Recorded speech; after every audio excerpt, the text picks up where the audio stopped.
మరి ఈ ప్రభుత్వం ఆదుకుంటుందని నమ్మకం ఉందా? అసలు ఈ బస్ ఫ్రీ తీస్తే హ్యాపీగా ఉంటుంది అన్న. First of all bus free తీసేమనన్నా, లేదంటే ఒక పని చేయి, స్కూల్ పిల్లలకి పెట్టమను, వికలాంగులు పెట్టమను, 50 సంవత్సరాలు పైబడినోడికి పెట్టమను.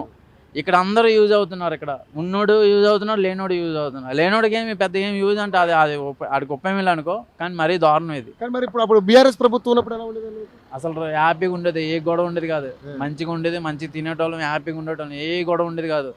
ఎప్పుడో పోలీసు వాళ్ళు అడిగితే ఏం రాబాబు బండి ఇక్కడ అక్కడ అని అడిగేటోరు, ఏదో చలానేసి పంపించాడు అంతే. అంత ఇబ్బంది ఏమి ఉండేది కాదు. మరి ఇప్పుడు జూబ్లీస్ లో మళ్ళీ ఉప ఎన్నికలు వచ్చినాయి, మరి మీరేమనుకుంటున్నారు? నేనైతే మాత్రం టీఆర్ఎస్ అదే బీఆర్ఎస్కి వేస్తా. ఎందుకంటే నాకు అంత మీద నచ్చట్లేదు. ఎందుకంటే ఆయన ఇదే ఈ ఆటో మీద బతికినోడు ఎవడు వేయడు. ఎందుకంటే ఆల్రెడీగా కష్టపడిన ఉపయోగం లేదు. ఈ ఓలా ఊబర్లు వచ్చినాక మరీ చిల్లర అయిపోయింది. ఆ ట్యాక్సీ ప్లేట్ ఉండదు, ఓన్ ప్లేట్ వాడు బైక్ కూడా వేసుకెళ్ళిపోతుండు. ఆడు 20-30 తీసుకుపోతుండు. ఏమైనా అయితే ఆడికి ఇన్సూరెన్స్ కూడా స్కామ్ అవ్వదు. వాళ్ళ అధికారం ఎవ్వరు పట్టించుకోవట్లేదు వాళ్ళని అసలు.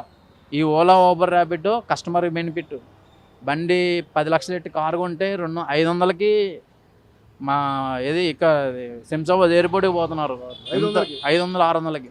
ఒకప్పుడు 1500 వచ్చేది, అలాంటిది 500కి పోతుండ్రు.